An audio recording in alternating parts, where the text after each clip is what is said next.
Good evening, everyone.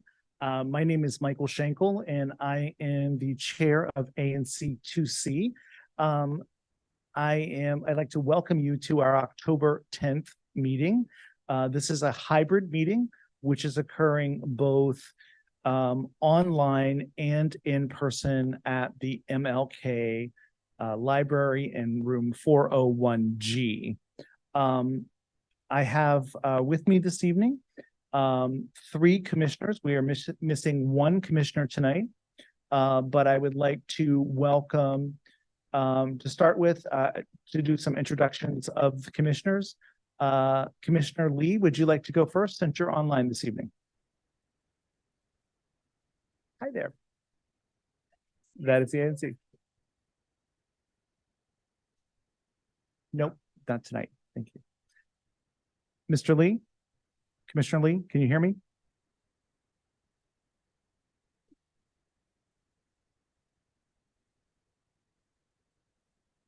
We'll stand by 1 second to make sure he has a connection.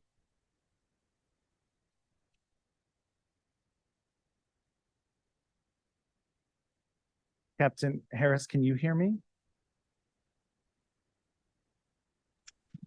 Yes, can you hear me? Good, yes. I just wanted to make sure that I was broadcasting and not just talking to myself. No, I can hear you. I am happy to be here tonight, and I really appreciate the invite. That's great. Most definitely. Commissioner Lee, can you hear us? Yes, I can. All I'm here right. present. Would you like to do intro for the group for us? Might introduce myself. My Sure. name is Thomas Lee, and I am the commissioner for 2CO3. The boundaries include the National Mall and Penn Quarter. And Commissioner Rowe. Good evening. I'm Kristen Rowe. I'm the commissioner for 2C04, which is City Center and parts of Chinatown and downtown. Thank you. And again, bear with us that we are continuing to attempt our hybrid meetings. Last time I was told that I was a little too quiet, so I'm trying to keep closer to the mic this time than I was last time.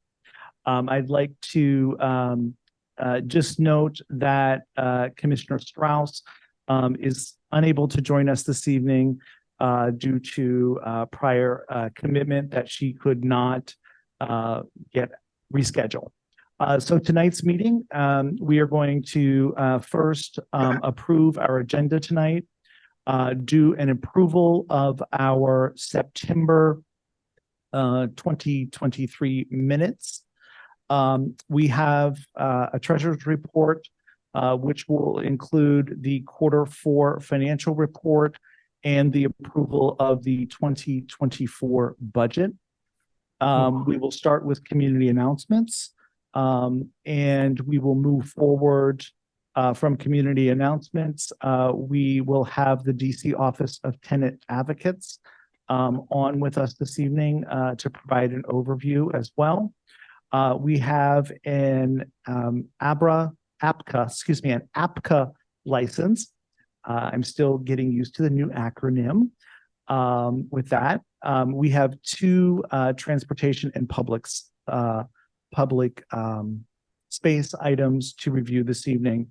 Our final agenda item, planning, zoning, environment, and historic preservation has been asked to be rescheduled for our November meeting. So we will skip that last item until November.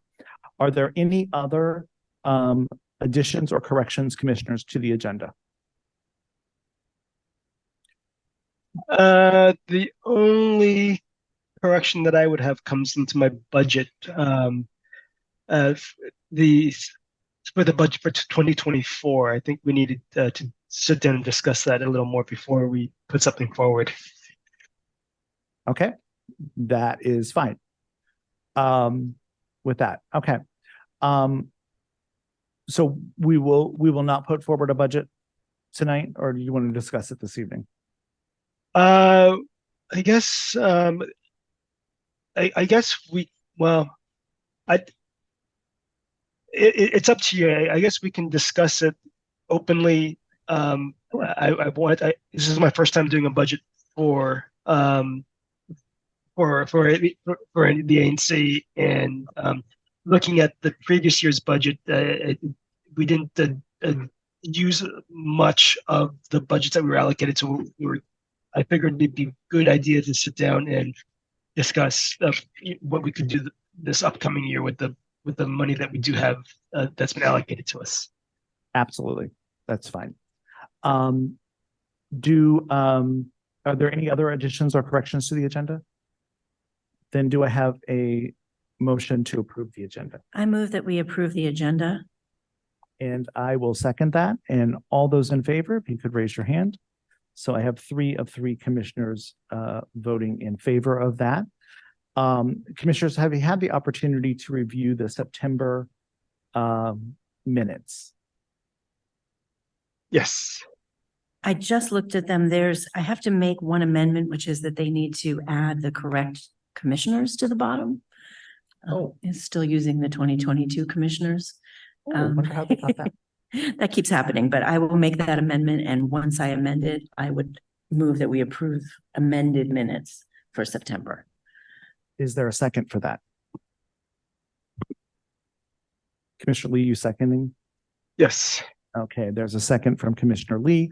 All those in favor, please raise your hand. So 3 of 3 commissioners voting in favor of the approval of the September minutes. With the corrections, with the amendments, thank you.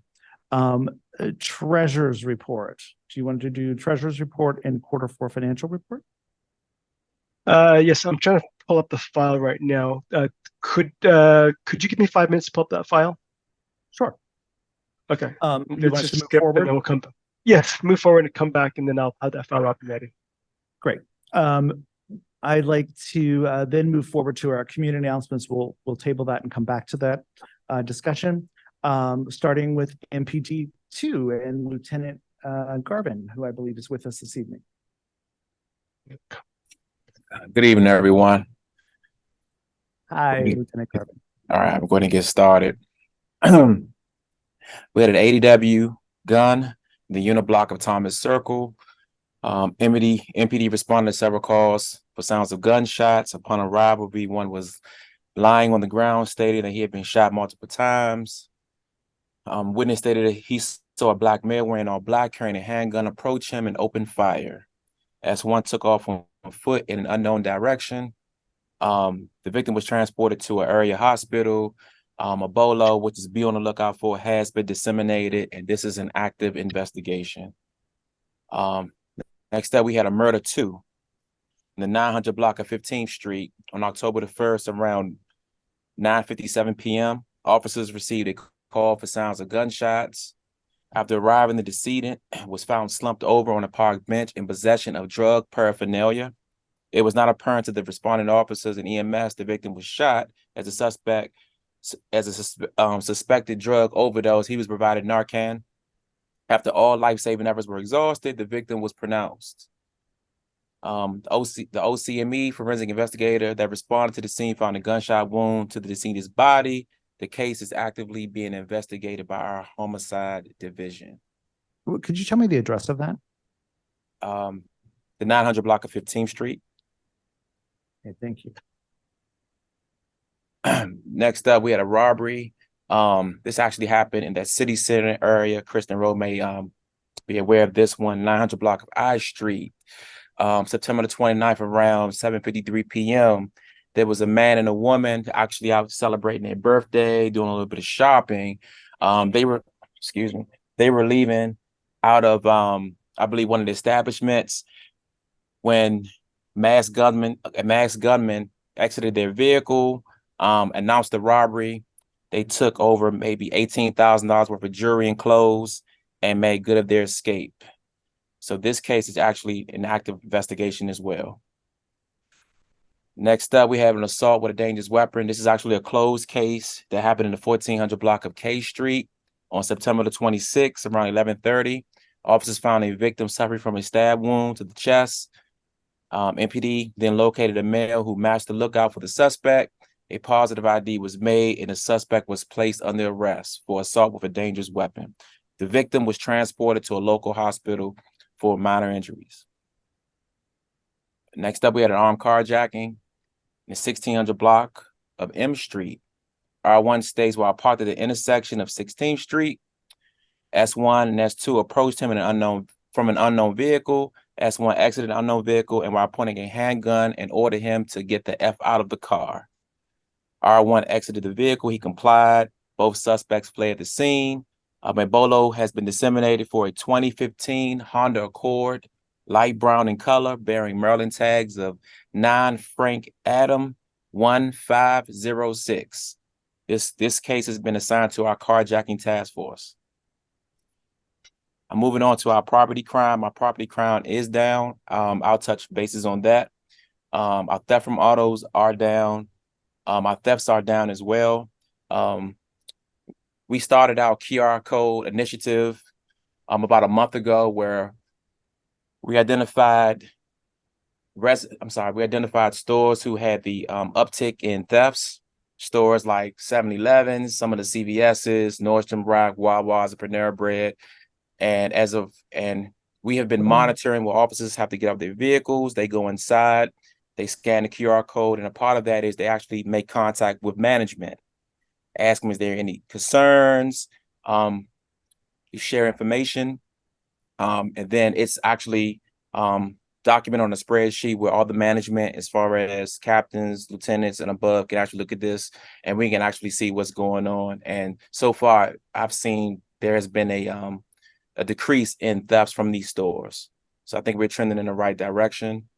We had a motor vehicle theft that I want to speak on. I try to, I tell people all the time to please be mindful of your surroundings. In 1100 block of 13th Street, while assisting another motorist, the victim left his vehicle running. Suspect jumps in and takes off with his vehicle. So we have to be careful with that. We appreciate the Good Samaritans, but you have to take your keys out of your vehicles and turn your vehicles off, please. Weapon recoveries. So for the month of September, we had 29 weapon recoveries, 4 for the month of October, and a total of 335 firearms have been recovered since January. The last thing I want to talk about is we had a weapon recovery on October the 8th around 2 o'clock in the morning in the 900 block of F Street. An individual tried to enter a club with a firearm. Security alerted our MPD club zone officers where they were able to make contact with the suspect. He actually had the weapon in his waistband. Recovered was a Glock G45 loaded with 17 rounds. So, I often wonder, what would have happened or what was his intent when going into this club. We know what's going on around the world. So I'm glad that we were there to act swiftly and recover that weapon. That's all I have, Mr. Schenkel. Thank you. Thank you, Lieutenant Garvin. I appreciate your update. Even as grim as it is for this month, it seems to me like there is definitely an increase in violent crime, especially with shootings, stabbings, etc., going on in the neighborhood. Any reason why that might be occurring? Some of our stabbings, the ones that we've seen of late, have been domestic in nature. Yeah. And as far as the shootings, I know for the murder that we had, like I said, the homicide division is investigating that. So I don't really have any updates with regards to that. But I don't think these are random situations. I believe they may know the victims that they are taking action against. All we can do is just stay vigilant, especially in the evening to the midnight tour and the club zone nights. We just try to keep our lights in position too.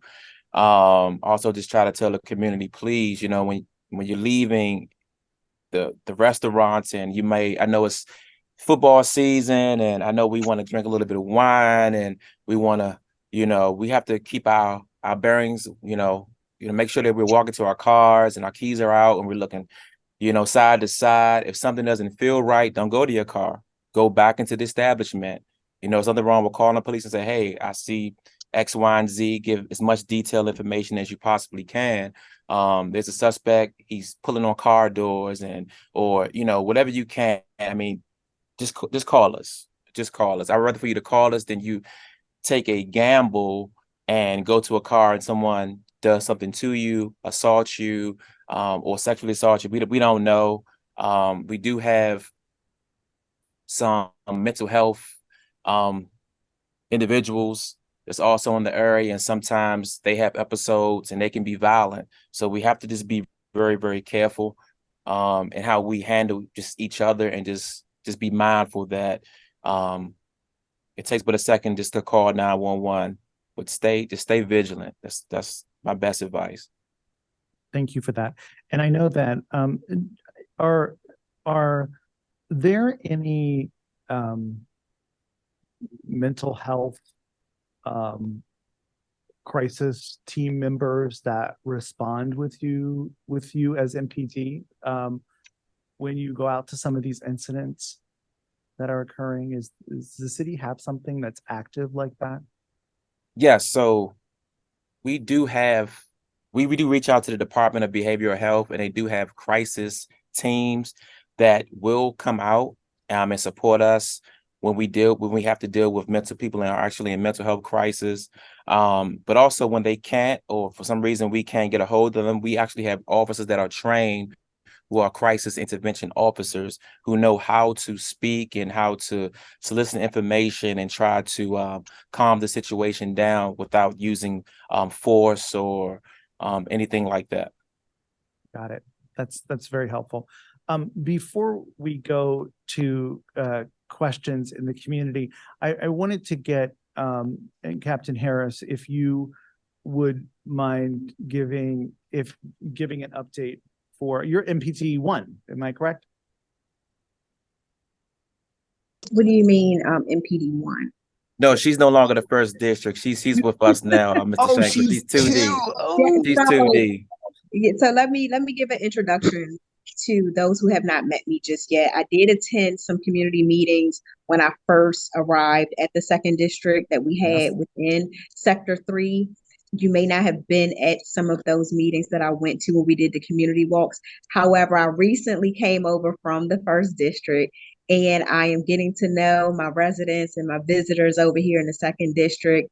And of course, once I was apprised of this ANC meeting, I said, let me drop in, because I wanted to introduce myself and also just hear from you all and know what your thoughts are and some of the things that you are seeing, because ultimately you all are our eyes and ears when we are on calls and our officers are patrolling in some of these other areas. You may see something that we don't know about, and this is the time where I can get some of that information. I can take it back to the detectives unit, and I can also share some of this information with the sergeants and the officers so that they are aware of some of the things you all are seeing when they're out there on the street.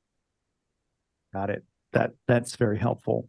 Very helpful information as well. And thank you so much for being here. We appreciate you being in our meeting, and we'll make sure that you are notified of our upcoming meetings as well. Yes, I am assigned to Sector 3, so please loop me in on the meeting. You got it. We certainly will. We have commissioners. Do you have any questions? Yes. This is Thomas. Could you email the list that you just provided to us, the ANC members? Officer Garfield, could you just share that your full report to us via email? I can't give you the full report. I can actually give you CCN numbers because some of this is not, I can give you the public narrative version. Right. But right. So we have to be whatever you just shared with us publicly, is that something that you can just provide to us? Yeah, I can shoot it to Mr. Schenkel, and I guess Yes, he can, please. yeah. Yeah, I'll Yeah, make sure that it's distributed. yeah, thank you. I've been coming to these meetings for past 3-4 years, and I don't think I've ever heard such a grim crime report as this particular month. As I'm a little shocked. But that's it. We have one hand up, and that is Howard Marks. Mr. Marks. Yeah, thank you, Chairman Schenkel. My question is for the lieutenant regarding this robbery at City Center. I'm a little bit confused. I think you said it was in the 900 block of I Street Northwest. So good, so far so good. It was a couple, and one of the two was celebrating their birthday. So far so good. Then you mentioned there was theft of $1,800 or $18,000 worth of jewels and other things. I got a little confused.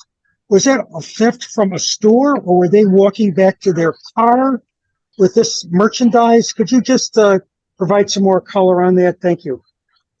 Yes, great question, Mr. Marks. So the couple was actually out celebrating their birthday, and they were actually shopping in City Center. And once they finished shopping, I believe they had dinner.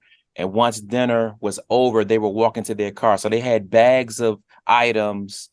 We know City Center has very high-end stores. It ain't the Targets or the Walmarts. So, you know, the Gucci's and things of that nature. So plus the jewelry that they actually were wearing, it totaled, they said they let us know that it totaled to around $18,000.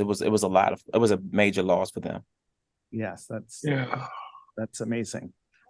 Okay, thank you. One more question, a very quick one. This is a pet peeve of mine.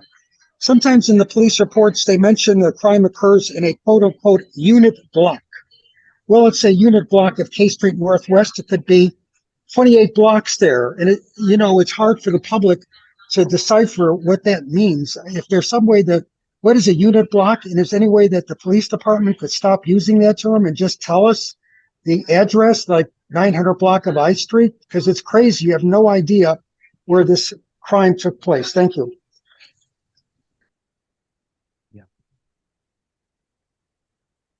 Thank you for that. I have another hand up online, and I have an in-person question as well.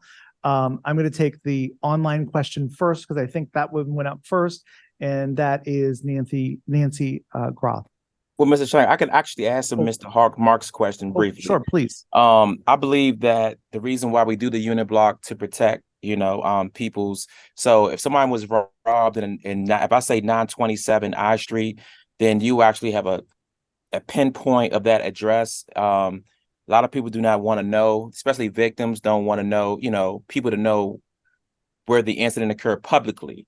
I mean, we know, but and some, like, for instance, some of these clubs or establishments, they would rather for it just to be the unit block, just to kind of keep their information to themselves or just for police related incidents. So I know that I understand what you're saying, but I don't really think that's going to change. That will have to change from way above. Thank you very much. Thank Appreciate you. that. Thank you. Nancy. The shooting that was at Thomas Circle, I live on Thomas Circle in a seniors building with a vulnerable population. Was that in a car on the circle, inside on the grassy area around the statue? What does that mean, shooting at Thomas Circle itself? So which spoke of the circle? Was it a vehicle shooting? What was that? So it was actually in the unit block of Thomas Circle. However, no, the victim was not in a car. He was actually laying on the ground. When I say we, I mean our members actually got there and saw him suffering from multiple gunshot wounds. So it was not he was not in a vehicle. He was actually laying on the ground. Okay, but there's like 10 spokes or 8 spokes of the wheel of Thomas Circle. Yes, I know. Do you have a north, south, east, west quadrant, or between this street and that street? I mean, I don't want to be, naming a specific I can give you the hotel or northwest Wawa quadrant, or whatever, but right? I I want can to. give you the northwest quadrant, but I can't go into specific numbers. Okay, so it was on the northwest side or part of the circle. Yes. And so it could have been on the grassy area within the circle, or it could have been on the sidewalk around that perimeter, maybe, or whatever. Okay, thank you. And we do have one question in person. If you could step to the mic so people online can hear you. Thank you. Yeah. Hello. I live down here in Penn Quarter. It's just an informational question I have. What is the best number to call if you see something and you should report it? Because both of you police people, thank you very much for your hard work, have mentioned call us. So is it 311, 911, directly into the station, or what would you prefer us to use as a phone number to reach you quickly and easily? So when you say I can answer information, that, Robin. I'm sorry, go ahead. I can answer that. In reference to making notifications to us, there's a few ways that you can notify us. One of the things is if it's something that is of a non-emergency, you will call in to 311. If this is something where you have some tips on a previous case that we're investigating, you can call our communications center at 202-727-9099 or text tip 50411. The other thing is, if it is something that is in progress, that is something imminent, you're going to call 911. That way, our people can get into the area as soon as possible. And when people call in, please give us as many details on the lookout as possible. So the officers who are not responding directly to the area, who are canvassing for the individual, more so the suspect, they actually can have more of an idea of who they're looking for to better assist the victim who, was experiencing this crime of violence. Okay, cool. Thank you so much for that. I appreciate that very much. And I know that MPD and various departments have been doing, I'm not going to use the right terminology here, like focused patrols or focused areas. I know that Chinatown was one of those at one point. Are there any in MPD 2 that well, first of all, is that still continuing? I know it was happening over the summer. And are there any plans to bring any of that to these particular sections of MPD 2? It seems like a lot of these crimes are very dispersed around the area. Yeah, so the focus patrol, we're still continuing that. We haven't heard anything from our chief that would say that we are moving away from that. So we're going to keep on pushing on. We had a rough month. Again, 2C covers 3 PSAs, 207, 208, 209. So I know over the last few months we've had some good reports, but unfortunately, it was a very active month for us. So we're just going to keep on working hard and staying visible and doing our best to hold these individuals accountable for their actions in hopes that once we do arrest them, they will be charged accordingly and held accountable that way as well. Great. Thank you both very much for being here. We do, I want to echo the voices from our community members in the room here that we so appreciate your service and your work in keeping us safe. We know it's a very hard and difficult job. So thank you very much. And please extend that to your other fellow officers as well. Yes, sir. Thank you, Mr. Shank. Thank you, everyone. And is anybody from MPD 1 with us this evening? Okay.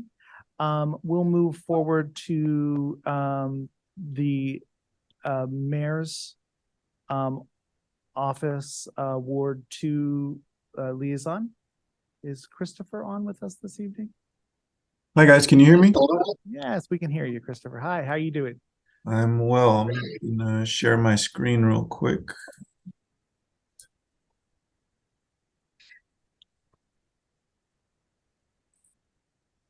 All right. Well, if I haven't met you guys, my name is Christopher Powell. I'm a Ward 2 liaison from the Mayor's Office of Community Relations and Services. And today I just have a couple quick updates. Nothing too crazy. First of all, just a reminder in recognition of Indigenous People Day. DPW is enacting a slide week, so collections will be the next day, all week until Saturday. And then as far as just an advisory from DDOT, almost all month, they'll be doing a refreshing of BLM Plaza, the lettering there on 16th Street. So just keep that in mind as you travel to and from work. Just some information. Last week, Mayor Bowser and the office, the Deputy Mayor for Public Safety and Justice announced they are awarding $8.5 million to community-based organizations, like for the Safe Passages program. This is an effort to keep children safe, Safe Block program as well, and supports students in thriving in high priority areas and communities across the city. And just an upcoming event, Mayor Bowser invites you to join her Small Business Expo. This will take place Tuesday, October 24th at 9:30 a.m. You can sign up online. That'll be a great resource for small business owners. If you have any interest in requesting the mayor, you can do so at mayor.dc.gov. She has 2 types of meeting requests. You can file that online. You can also do a walk with your MOKers, which is our acronym. Me and my partner Grace are active in Ward 2 pretty regularly. We do infrastructure walks twice a week again now, Tuesdays and Fridays. If you'd like to join us or point out anything you've noticed, street lamps, potholes, basic complaints or concerns, you can reach out to us to schedule that. And this is our contact information here. You can call me at 202-805-7122 or email me at christopher.powell2@dc.gov. And that's about it for today. And if you have any questions, I can answer questions. Thank you so very much. I appreciate you being here. Commissioners, do you have any questions for Mr. Powell from the mayor's office? Go ahead, Thomas. Yes, Mr. Powell, could you leave your phone number and your email, your contact information up again? And Yeah, I'll drop it in the chat in just a second. okay, sounds good. And then also, in terms of your infrastructure walks, do you have a schedule of where you will be going, or is it something? Is that up to individual community members to recommend places for you to go? So I have an internal schedule for my sanity. I kind of try to do west to east with the different SMDs, but I'm always jumping around on demand. So if anyone wants to do a walk in a specific spot, I'm happy to go there when it's convenient. Do you have any walks in any of our SMDs in 2C upcoming? I mean, I'm happy to make it work for you. Like I said, if I'm just doing them by myself, I'll kind of work my way across town. But if you want to, do a walk in a specific area, happy to meet you out there. I think I saw you crossing the street with your daughter the other day near Franklin Park. I didn't want to like yell out the window, but I was like, aha. Yeah, that was probably me. But yeah, happy to meet up with you. We can connect offline. Sounds good. Thank you, sir. Sure. Awesome. Any And other Mokers have questions? been very willing over the years to do that. I have not done a walk with Christopher or Grace yet, but you have. Oh, Christopher Rowe has. So that is definitely something that they're very willing to do. Yeah, definitely. We have Howard Marks has a question. Thank you, Chairman Schenkel. Just a shout out for Council Member Pinto. Today, she issued a very strong statement, strongly in support of Israel, which is very important to the Jewish community in Ward 2. We have 3 synagogues, we have a museum, we have the DCJCC here in Ward 2. Could you please convey to her the gratitude and thanks of the Jewish community in Ward 2 for the very strong statement that she issued today? Thank you. Mm-hmm. Did you mean the mayor's office or Councilmember Pinto? Councilwoman Pinto issued Pinto, a very yes. strong statement that was emailed, and also I think it may be on her website, although I'm not sure, but it was strongly in support of Israel in its struggle. It's just beautiful to get that kind of support from a up and coming member of the council. And I think she referenced in that statement her chairmanship of the Judiciary and Public Safety Committee and how public safety is important to her, not only here in the ward, but also overseas. People are not threatened, etc. So it's quite unusual, actually, for a council member to do that, as far as I know, and it's very well appreciated. And I wanted to make sure that Chris passed that on to her, the gratitude of the community, Jewish community here in Ward 2. Thank Sure. you. I'm not sure if Pablo or Brian are on tonight, but I can convey that to them as well. Okay, thank you. Awesome. Thanks so much, Christopher. We appreciate you being here.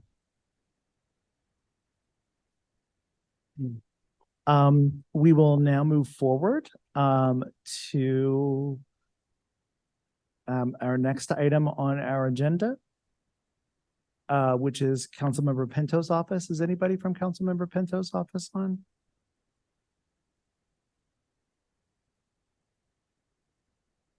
Okay. We will move forward. I'm here. Oh, you're here. Hi there. I'm How are here. you? I'm sorry, you must didn't see my hand. I did not see your hand. I'm sorry. This newfangled system, I did not see hands. So please, Ms. Benjamin, please go ahead. It's okay. Mr. Marks, I just want to say I was listening and I'll pass your message on to the council member. I'm going to share my screen now for a PowerPoint presentation. So give me 1 second.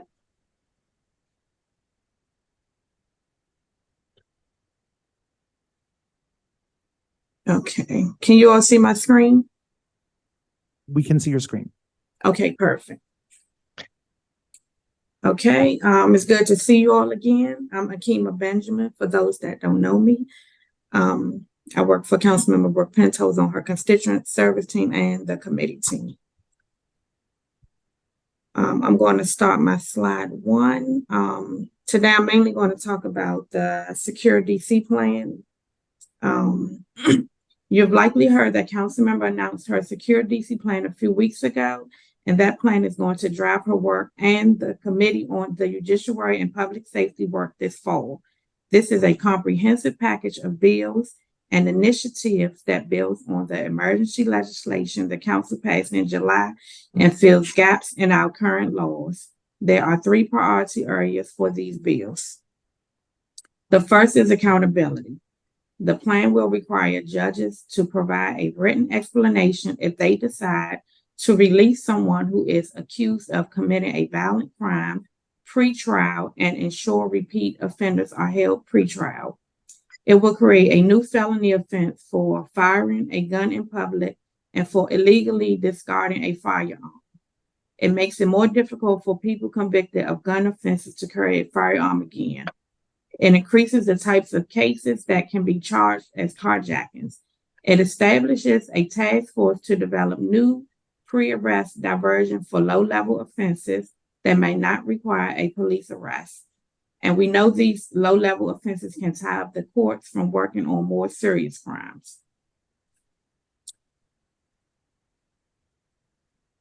Next slide. The second area is prevention and ending cycles of violence. Safe public spaces, establish security patrols, increase lighting and cameras around our bus and metro stations, recreational spaces, schools, and commercial quarters. Job training, robust hospitality industry training for individuals serving sentences at DC jail to set them up for a successful re-entry and reduce recidivism. Transgender Fatality Review Board increases protection for transgender people by establishing a first in the nation review board to investigate the deaths and make policy recommendations to improve protections. And third, give me 1 second. The third area focuses on government support and oversight. The council member will hold roundtables on improving coordination of our violence interruption programs, on strategies to curb retail theft, which we know has been a big issue in 2C. We've talked before about hiring and retention challenges at MPD. Now this adds hiring and retention incentive to fill critical positions at MPD's partner agencies like the Department of Behavioral Health, the Department of Corrections, Youth Habilitation Services, and the Office of Unified Communications. The Office of Unified Communications, which runs our 911 and 311 call center, has been in the news a lot lately. In July, the council passed Councilmember Pinto's emergency bill to increase transparency, accuracy, and accountability at OUC. Last week, Councilmember Pinto held a hearing at OUC Oversight and on a permanent version of the July legislation. This will require OUC to have public dashboard documented errors, reasons for errors, the time it takes them to answer calls, and staffing levels. Councilmember Pinto will continue work with OUC and FEMS to improve response times and eliminate mistakes. We know each second matters when lives are on the line, and emergency responses is too important not to get it right. I know this is a big plan with a lot of parts. Councilmember Pinto wants to hear from you as the committee works to schedule hearings and markups of the various bills. I'll post the email to send questions or comments in the chat.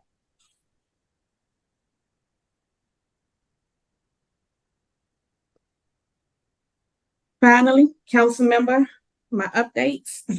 Councilmember Pinto will be hosting a Ward 2 Agency Day this Thursday, October 12th at Kramer's, just north of DuPont Circle. It will be similar to our office hours event, but will be longer, from 9 a.m. to 1 p.m.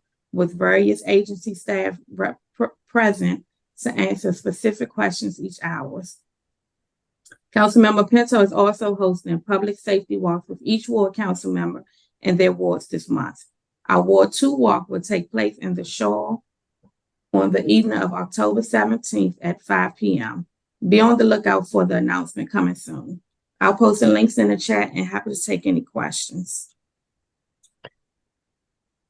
Thank you so very much for that update. And we do appreciate the continued work to address crime in the district, the Secure DC plan. Can you tell me, I know that you referenced the unified communications process as being in the news a lot lately and really receiving a ton of negative publicity. We've heard from constituents that have had challenges getting emergency services to them.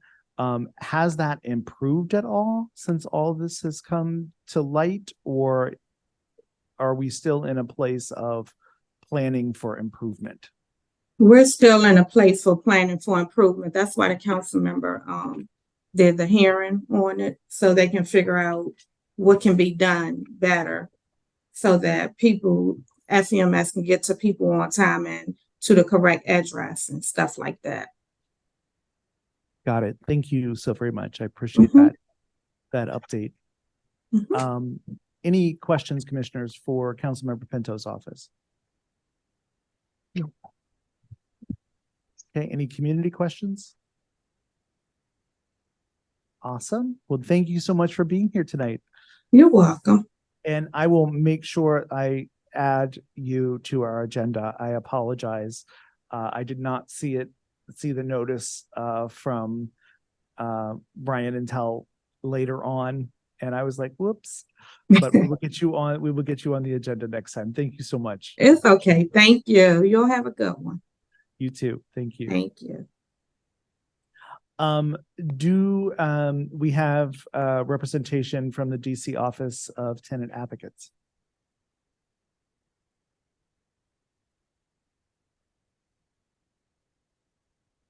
Okay. Let's go ahead and continue to move forward on the agenda. We'll recall this at the end. We'll move on to APCA. We have Philotimo Hospitality, a new retailer's Class C restaurant, Abra 126255, coming to 1100 and 1102 15th Street Northwest. I see that we have Cameron Mixton on with us from Veritas Law.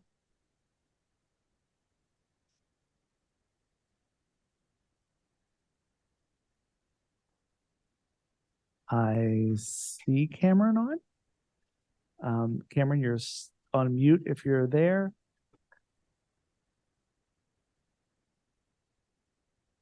I think I might just do this.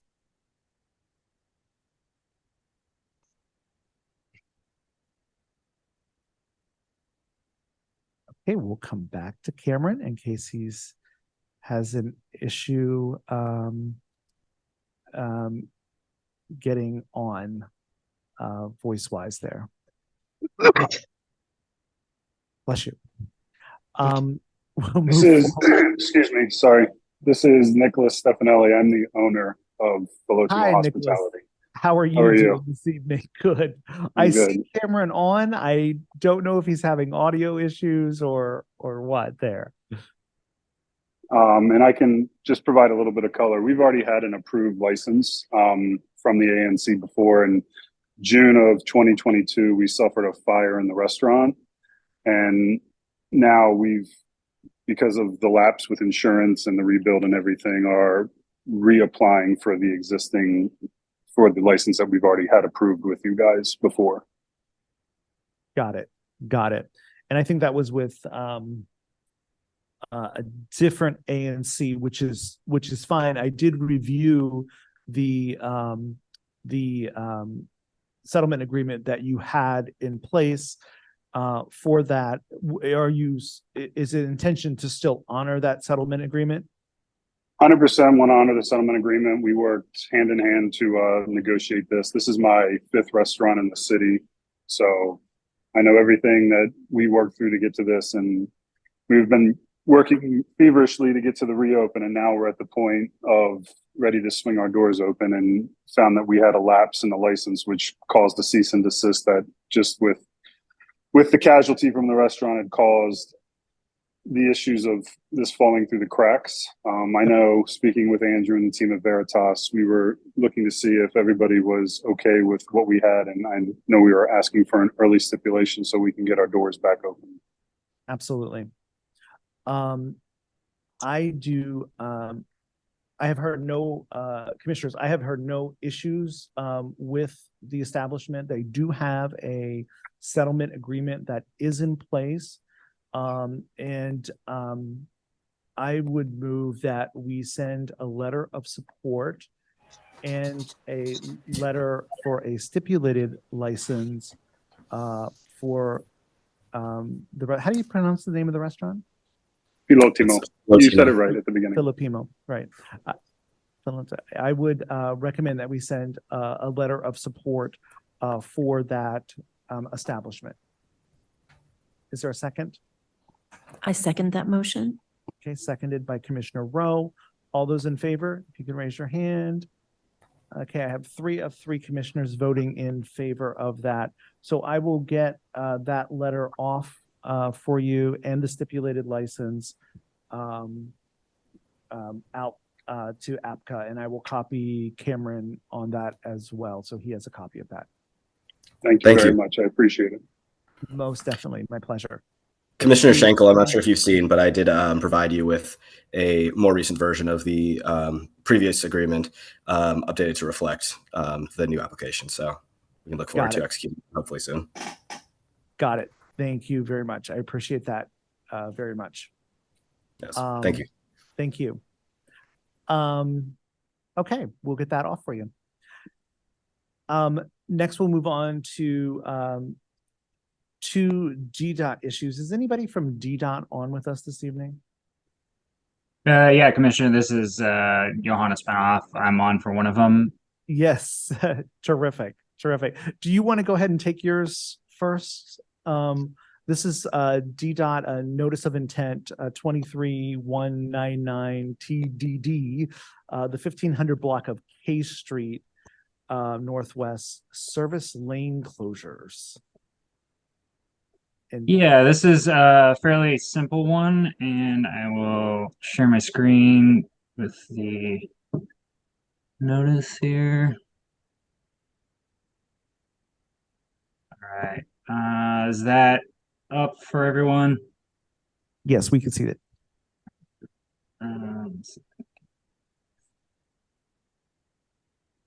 Maybe a little bit too big. Anyway, all right. So this is the service lane. You may be familiar with it. It is by the CDS that's inside or attached to the Capitol Hilton. So this is from 16th Street Northwest to the alley, just to the east of there. And then continuing east, you would hit 15th. This is something that we had proposed to do internally. It hadn't quite gotten to this stage about a year and a half ago, when the K Street Transitway was still in full swing and moving forward.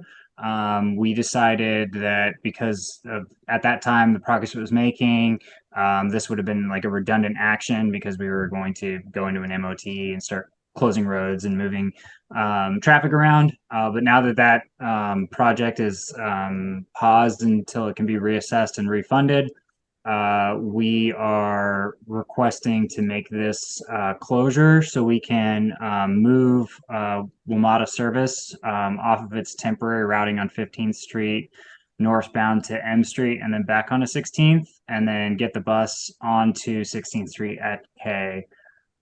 This is the preferred routing, serves folks in the neighborhood and people needing to use the bus service better. It's also better operation for WMATA.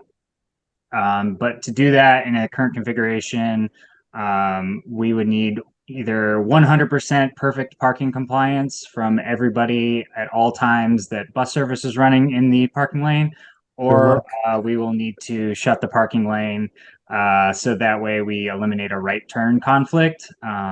If we don't shut the parking lane, vehicles will be able to turn inside of the bus's turning radius. So if they were, I'm not sure if my mouse is showing up, but if they were in the service lane and they wanted to pull out and the bus wanted to make a right turn from the main travel lanes, that creates a conflict here that can result in an accident or a crash.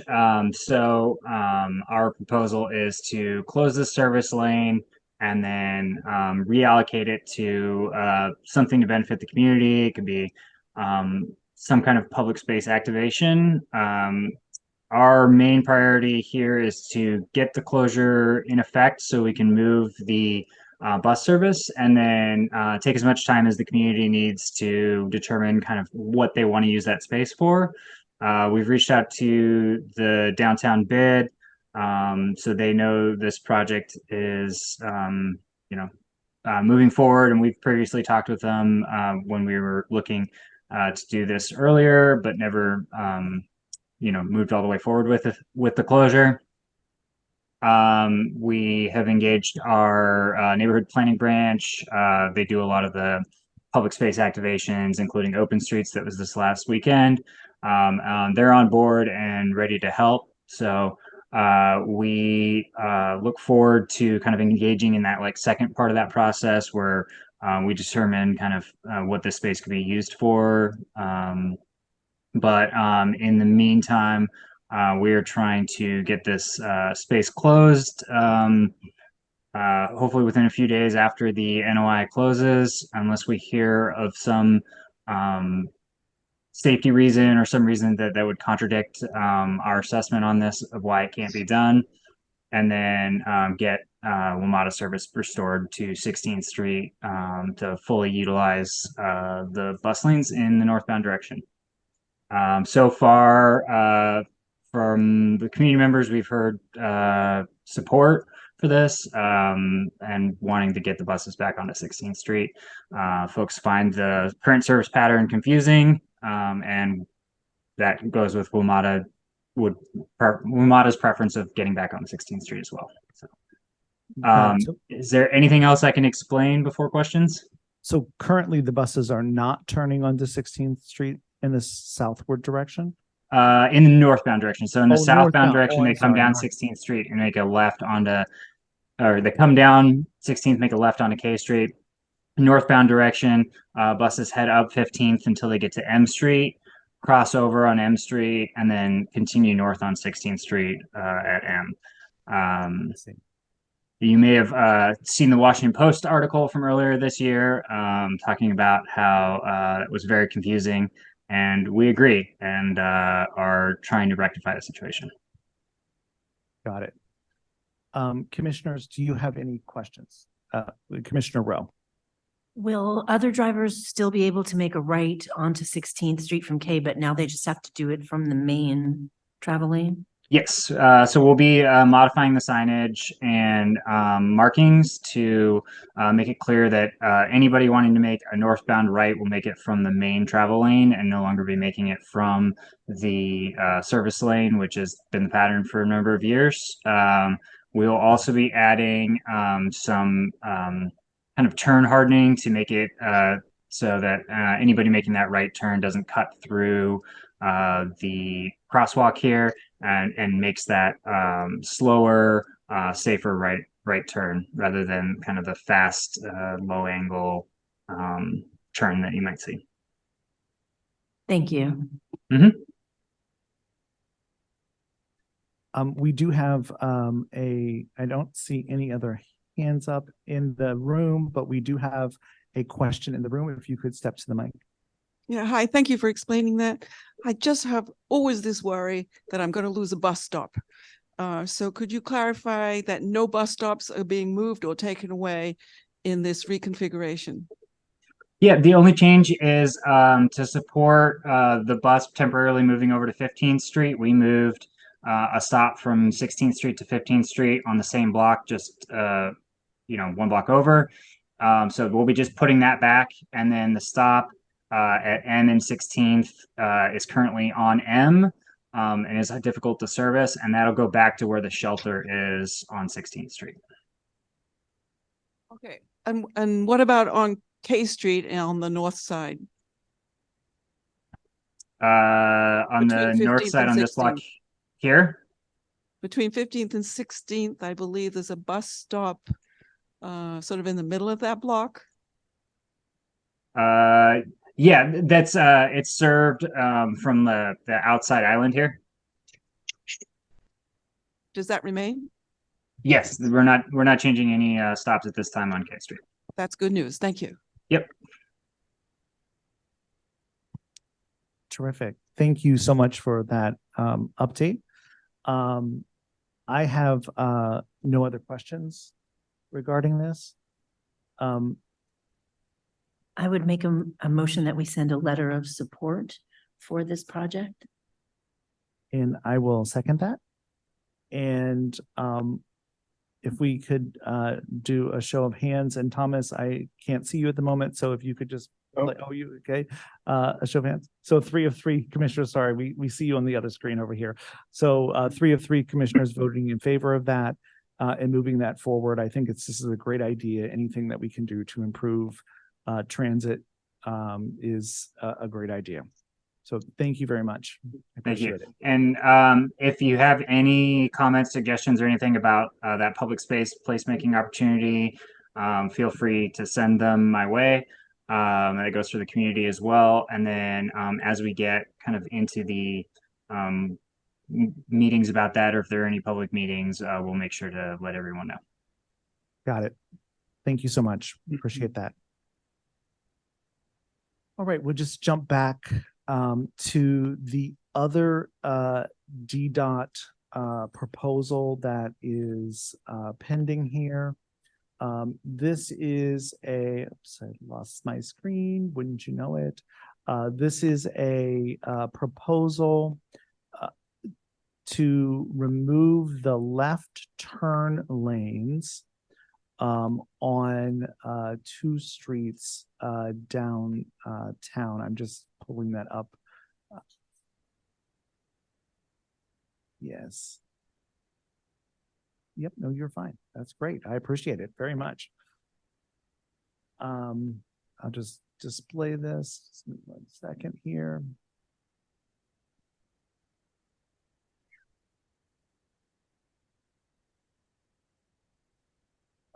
I think I am displaying the screen here. This is requesting the removal of the left turn lanes on G Street Northwest at 7th and 9th Street. As you may recall, they did add a new bike lane on 9th Street, and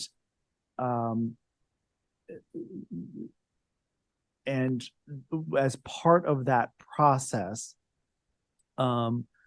that those intersections have become a little harried with trying to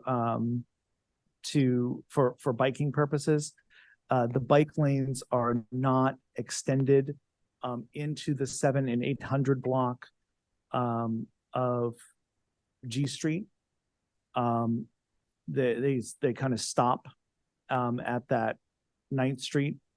So their desire to extend that bike lane, sorry, the bike lane on G Street. And they would remove, to my understanding, the left turn lanes on both 9th and 7th Street that would cut through the bike lane at the turn of each of those corners. They are a little bit problematic for folks to get through that area, and I would totally agree that that is probably a wise decision to end those turn lanes there. Are there any questions regarding this? No. No, we do not. We have 2 hands that are up. And commissioners, do you have any questions first? Only request is, can you share this with me, Michael, or did you send this to us already? Yeah, I can reshare it with you. Sure. Okay, thank you.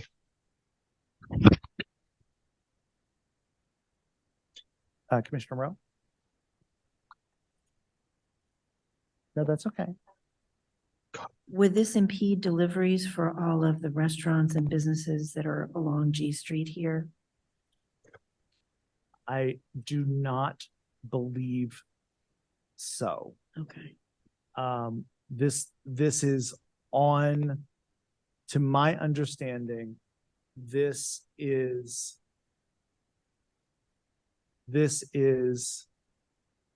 oh no, hold on a second. Hold on 1 second. I'm sorry.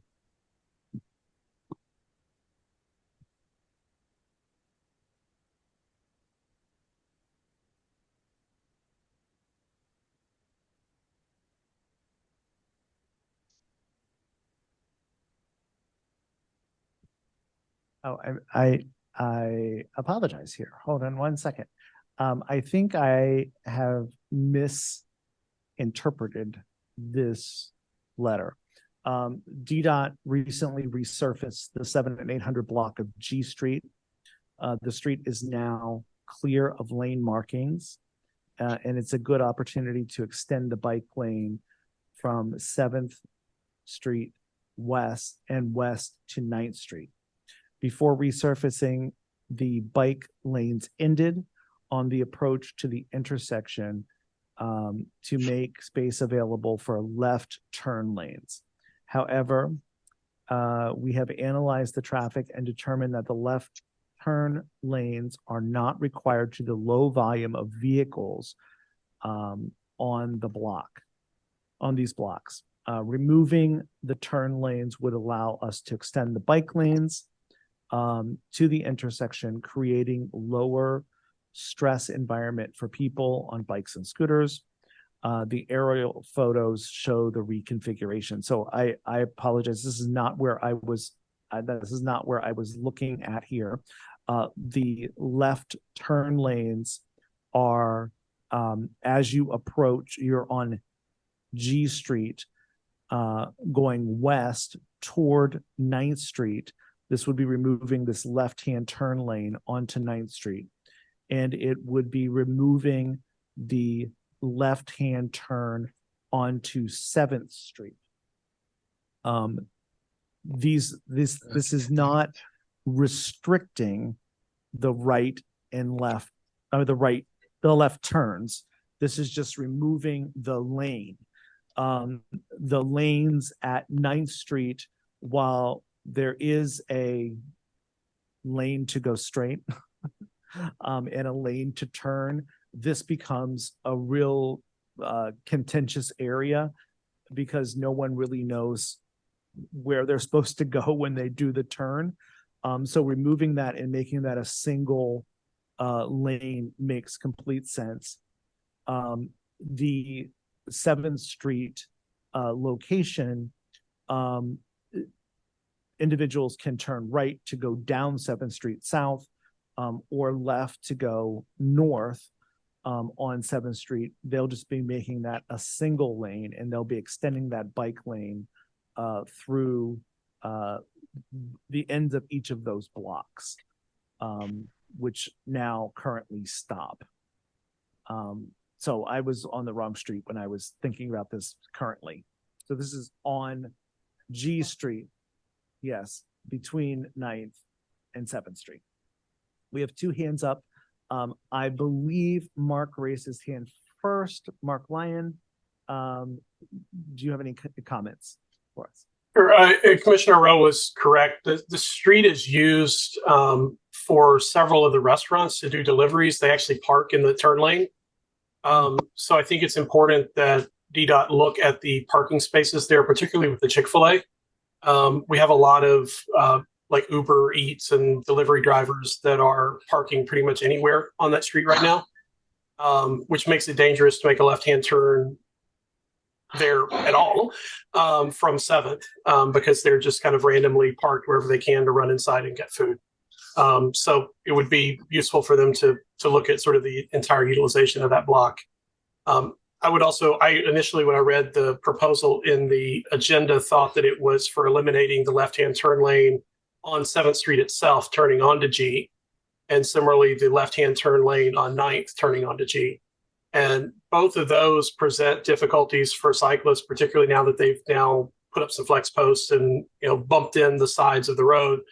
If you're traveling in the only lane that goes north on 7th right now on a bike, a lot of vehicles will speed up until they get to the turn lane and then immediately cut over into the straight lane to go forward, which kind of creates a little bit of a dangerous situation there. So that would be my suggestion. Got it. And I know that they did put up a series of flex posts, as you were describing, around this area. And they did remove what I believe is kind of like right on the 7th Street side. I saw that it looks like they removed a couple of spaces that could have been repurposed for Uber and pickup drivers on that block. So you're saying that the delivery drivers just kind of stop in this lane and go in to do their transactions? Yeah, both the delivery drivers will either stop in the area that's sort of marked as the bike lane there, Yes. adjacent single double park, or they'll park in the turn lane. The 18-wheelers that deliver early in the morning generally are always in the neighborhood, parking in the turn lanes and blocking that completely. Yes. And then, of course, on Sundays, that is an angled parking area, and that would basically destroy the ability to use any of the bike lanes with angled parking happening. Angled parkings on weekends for the churches in that area? I believe it's for the churches, yeah. For the churches, right. Got it. Awesome. Yes, as you mentioned, that is an angled parking location for sure. Thank you for that. I appreciate that. Mr. Marks? Yeah, I use that bike lane quite frequently. In fact, as recently as this afternoon, coming back from the area around the White House and so on. I strongly urge that the commission support DDOT's proposal. Right now, the area between 9th and 7th going eastbound needs some work. It'd be a great assistance to cyclists like myself, Chairman Schenkel, if this proposal was approved as submitted by DDOT. I don't think there should be any modification. I think it's a wonderful proposal. I think the previous speaker questionnaire mentioned the Chick-fil-A. That is a problem. Starting way in the morning to late at evening, people double park there. But that doesn't mean that DDOT should modify the proposal. I think it's good to have lanes in both directions, eastbound and westbound between 7th and 9th. I strongly support this proposal. Thank you. Got it. Thank you. Commissioners, any other comments?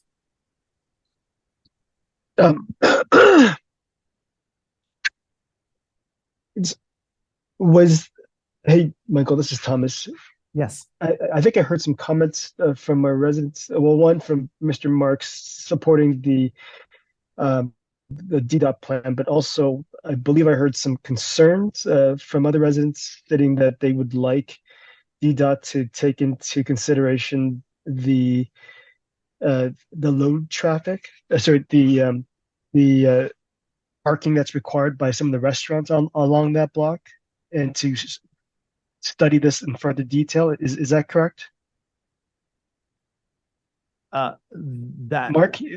Mr. Lyons, is that what I heard from you? And yes, I cycle that area quite a bit, and you just want to make sure that whatever changes we do make improve the situation and take into account the realities of the businesses and the uses of the area. Okay. Oh, is Mike Godno still on the line with us? He is not on with us tonight.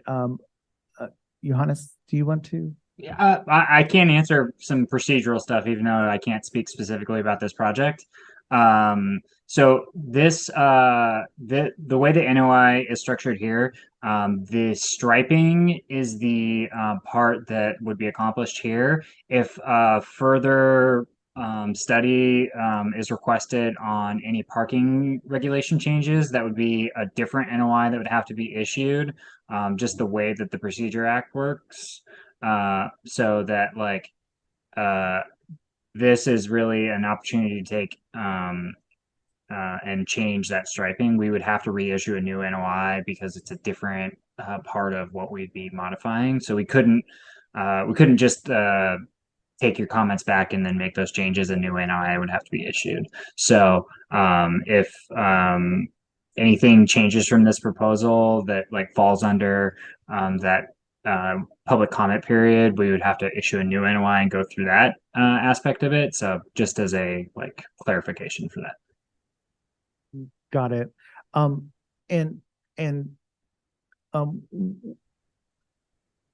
I don't know if you know this, Maybe. and I'm going to ask you, I'm going to ask you a procedural question, other question.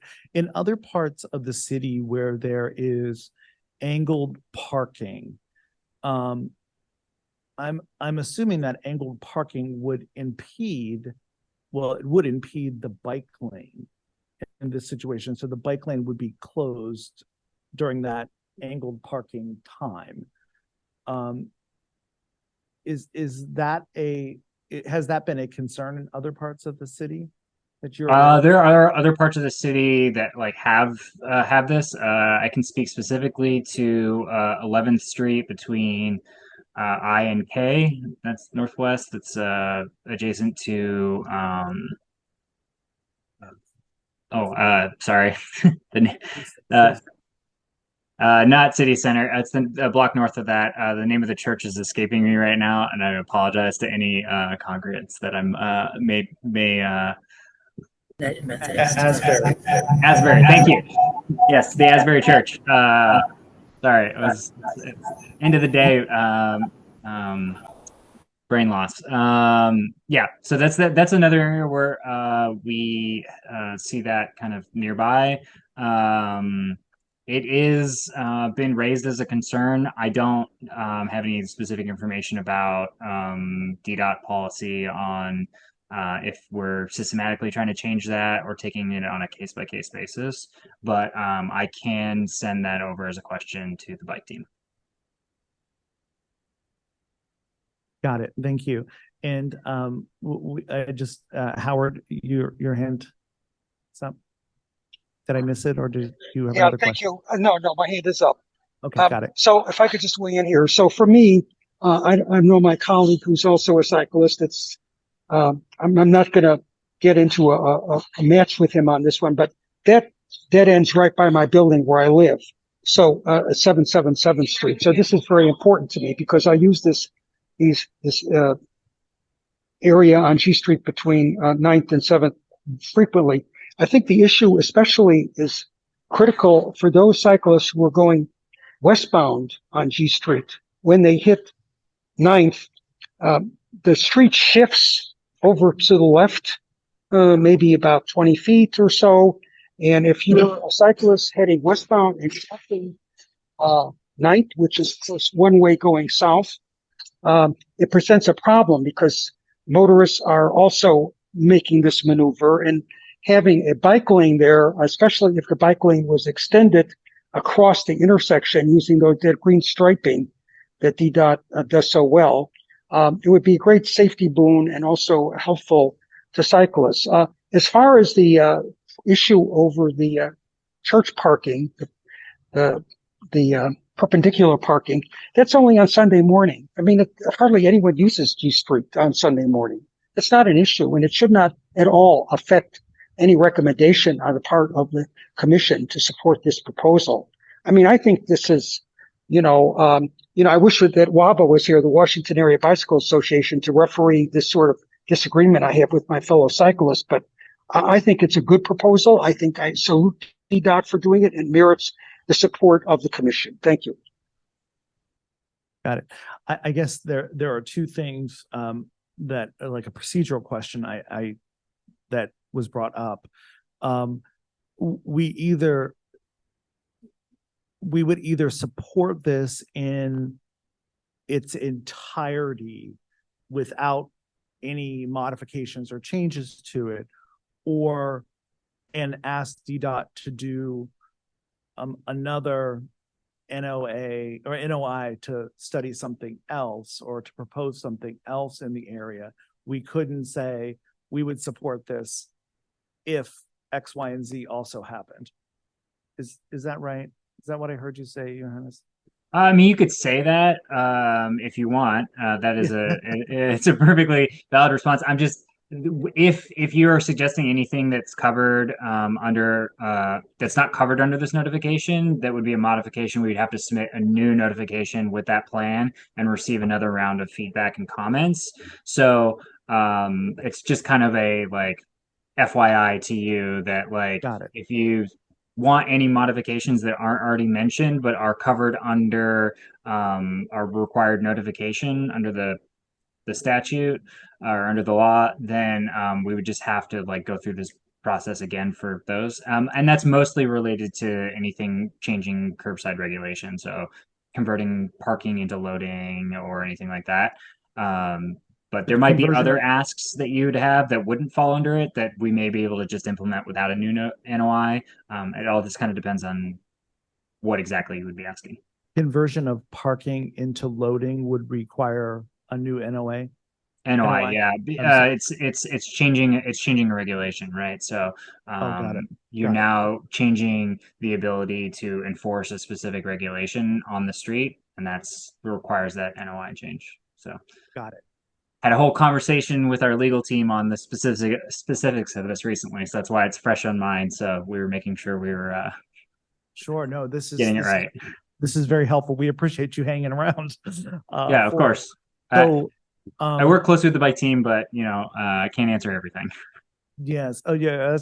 That's fine. So I think that it's a really great idea to continue the bike lane through this area, and I think that the turn lanes on the left-hand turn lane onto 9th Street is confusing the way that it currently is structured. I'm not so on the 7th Street side. I don't have as much of a concern about the 7th Street side of this particular street as far as the turn lane or not turn lane. I think it would be fine either way. That is not a heavily traveled corridor. I do want to come back to something that Mr. Lyon said, which was regarding the need to have some short-term loading parking on that corner that could service not only the Chick-fil-A restaurant, but the new Mexican restaurant that's going in, Destoros, et cetera, on that corner. I think I'm not sure how to separate these. Like, I want the bike lane. I'm totally in favor of the bike lane moving forward. I do believe that we need to have, if we're going to prevent the double parking, it's not going to prevent a tractor and trailer from having to stop, but it would, assist with Uber drivers and deliveries in that area.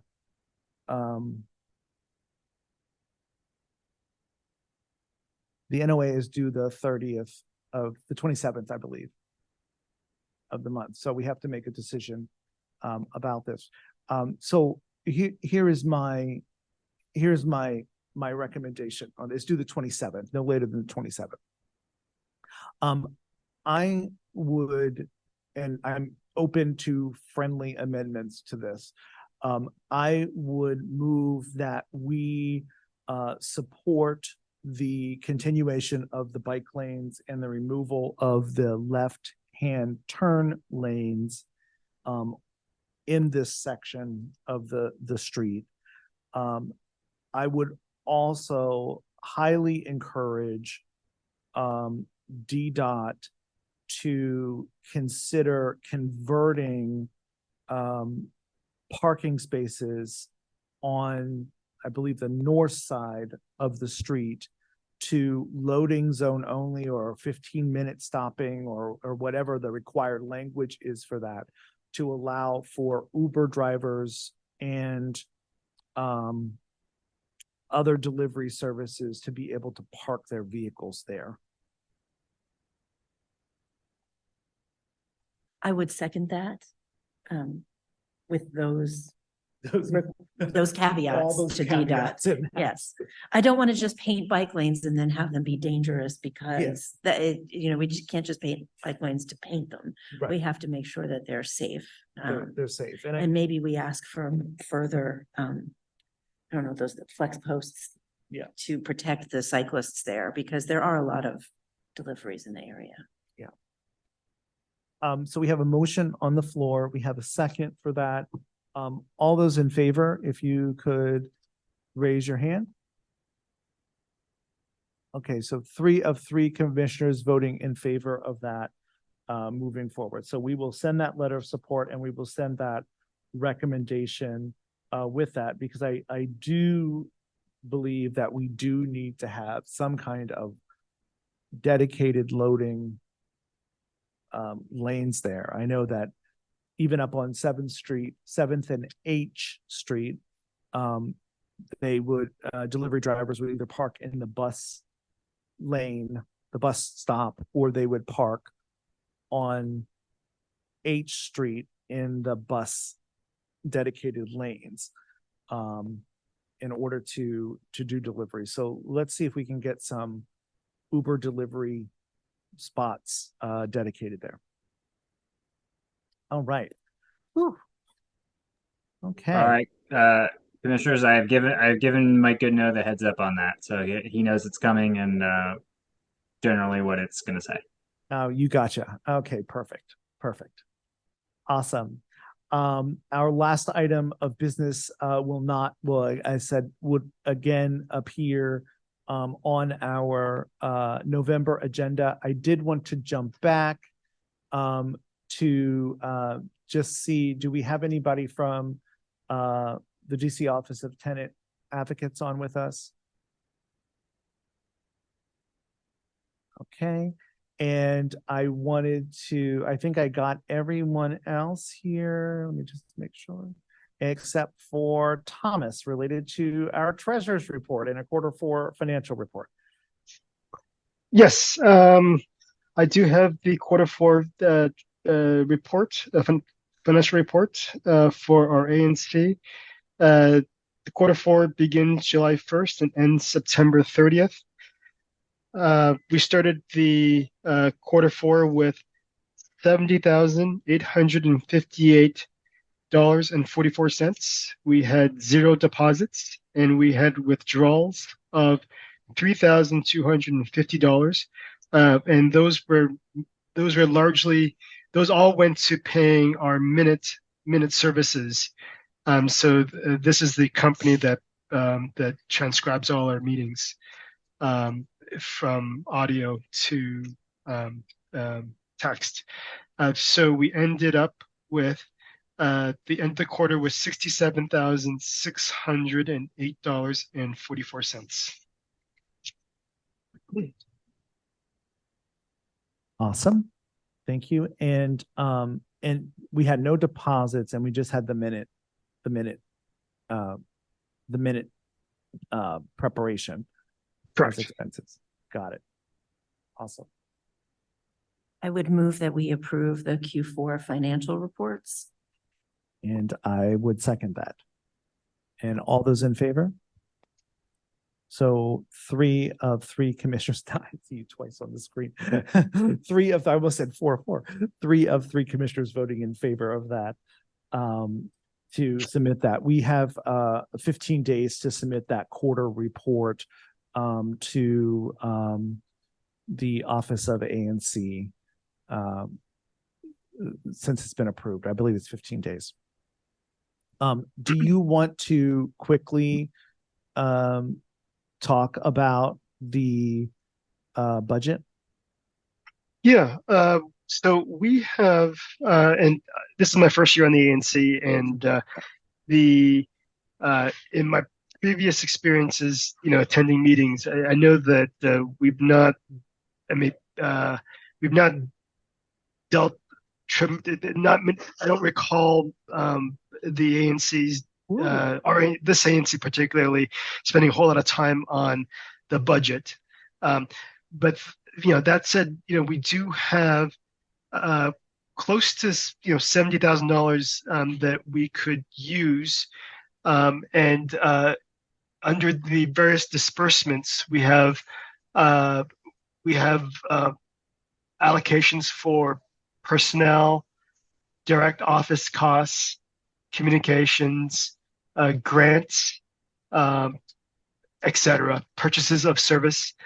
So I wanted to consult perhaps my fellow commissioners and perhaps the wider community of 2C residents of how we could better utilize or what portion of these funds we could utilize in the upcoming year in 2024, especially when it comes to grants, especially when it comes to, I think Michael, you had mentioned at one point that you would like to take on someone to spend a few hours a week with us so that they could get some help, take some of the load off your shoulders. So I wanted to, maybe bring that up and see how you wanted to proceed going forward in 2024. I think it's a great conversation for us to definitely have.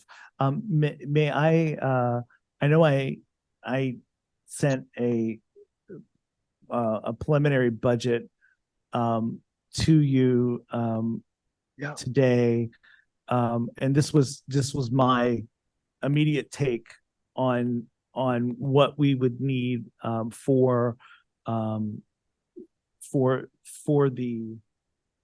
ANC. We do have some direct office costs that would relate to the post office box that we have, et cetera, related to those items, which I put under direct kind of office costs.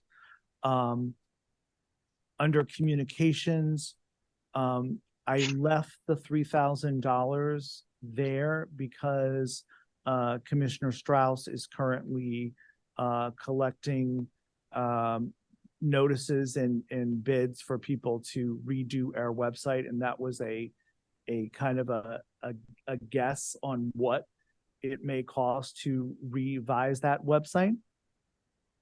I did put $250 into office supplies, which would include the printing of business cards if we wanted to, printing of agendas now that we're in person, or any kind of documentation that we have. I did put $10,000 into purchase services, which includes the minute taker and the potential to hire somebody to do do some of the activities that we are strapped with doing, like doing the minutes and doing the all the letter development after the meetings and between meetings. So I did put that amount in there. I valued that at like $50 an hour, somewhere between $40 and $50 per hour for that. I put in $200 in bank charges in the event that we have checks that we have to cancel throughout the year that may occur. And the other $300 that was put in here was related to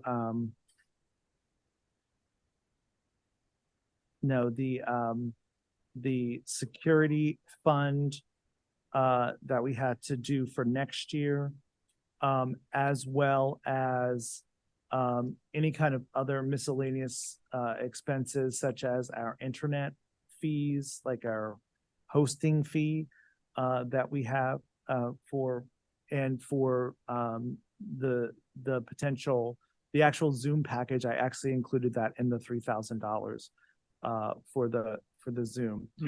It is my understanding that potentially that the Office of ANC is making some changes related to Zoom, and we will have an official an account that we'll all kind of share, a Zoom account, which may be helpful.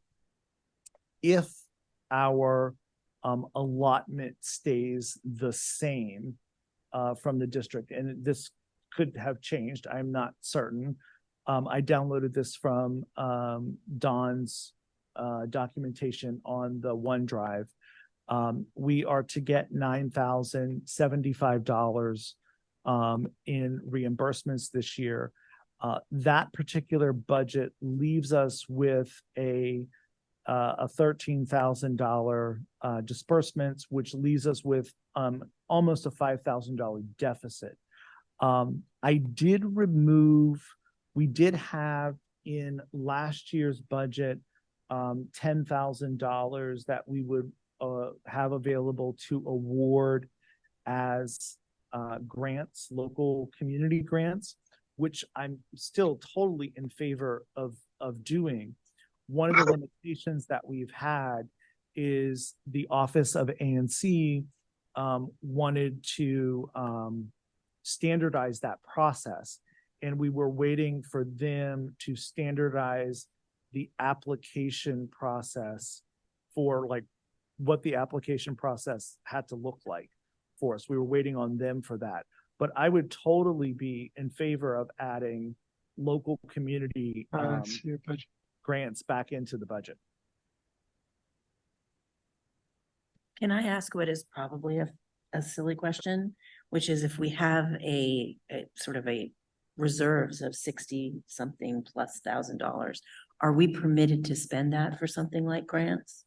Yes. Okay. Yes. So we can go over the allotment if needed because we have a surplus from prior years. That is correct. Okay. So I just wanted to put that out there very clearly. That's my understanding. Okay. We can do that. Okay, because I am 100% on board on getting an executive director or ANC assistant. With only 4 of us, we are all officers. We all have responsibilities in addition to serving as commissioners. So having someone help us with the logistical issues, the clerical issues would be great. And I'm also 100% on board with adding grant money back into the budget. Once we determine what OANC is going to ask us to do for the process for that. Right, for the administration of it. Absolutely. That would be that's my only reservation. We've had grant money in our budget the last at least 2 years, maybe even longer than that. I'm not certain that we have not been able to utilize because of them wanting to standardize this grant process. That may have changed since administration has changed, but that is something that was still a concern. The one thing that I would put reservation on is that we don't want to get into a situation ever where we're operating in very fine margins, close to overspending because there's not a reserve that protects us in those situations. Right. Got that. Thank you. I just wanted to clarify on the funds that we have. Thanks. Would you want to add that back? We can always do a budget modification as well throughout the year. I mean, we don't have to do we don't have to put everything in the budget that we would initially, like the purchase of services. If we ended up hiring an executive director, that would of course move some of that money from purchase service up into personnel. We would have payroll tax that we would be required to pay for that person as well. They could not be hired as a consultant or 1099. They would be a W-2'd employee.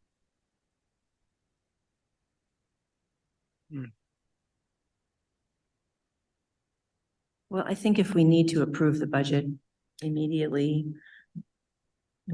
what's the timing on this? By the end of the month or the tomorrow? Sure. Sure. The approval of the budget, we can delay this until our November 14th meeting.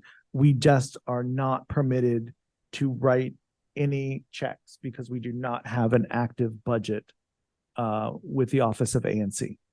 And we do have a question on the floor here. Yeah. Obviously, this is not something you have to think about right now, but I know we just went through this at my church, but we ended up having a deaf person come in and you have to pay for a sign language interpreter, I believe, under the Americans with Disabilities Act. Now, I don't know if ANC has a pool budget for that somewhere else where they could help you out with that, or whether it has to be in your individual budget. But, it's just something I think you should be aware of down the road, that this may be an expense that you might have to have a sign language interpreter or some other form of disability accessibility.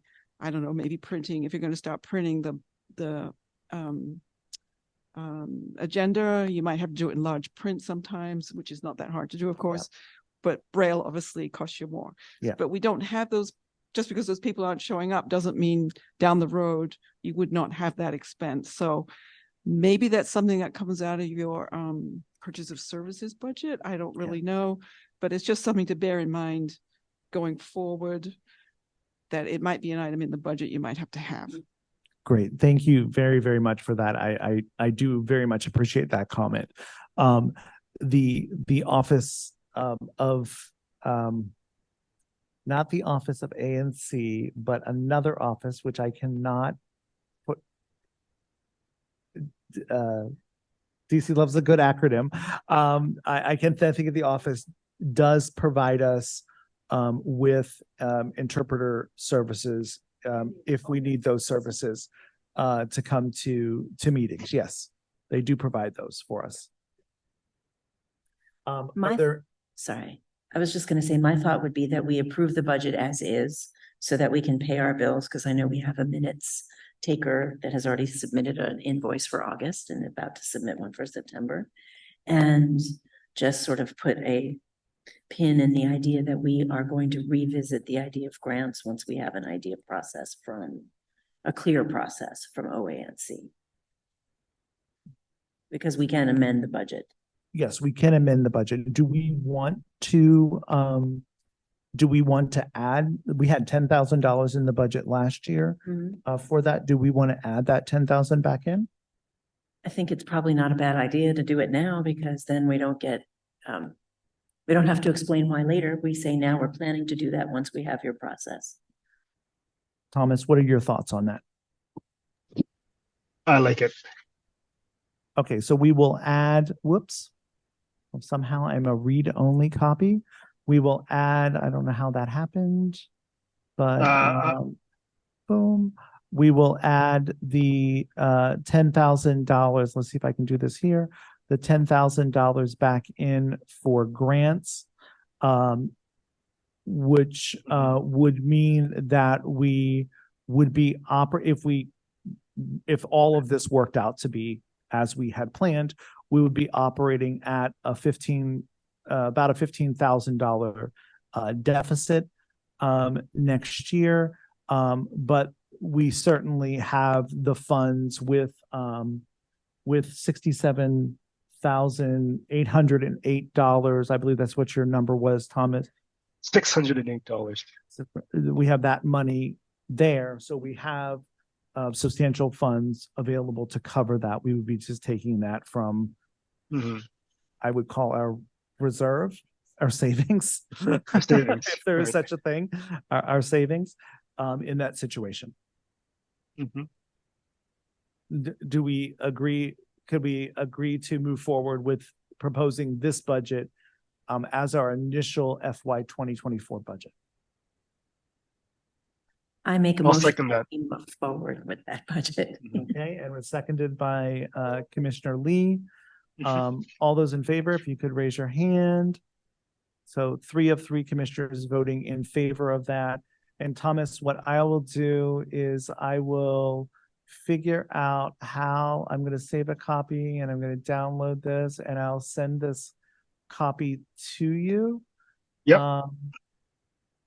So that we can at least get that budget as a pin so we can continue to write checks. And again, if we need to modify, I'm happy to revisit to modify the budget. Okay, sounds good. Okay. Awesome. Are there any other items of business that are on the table for other points of business?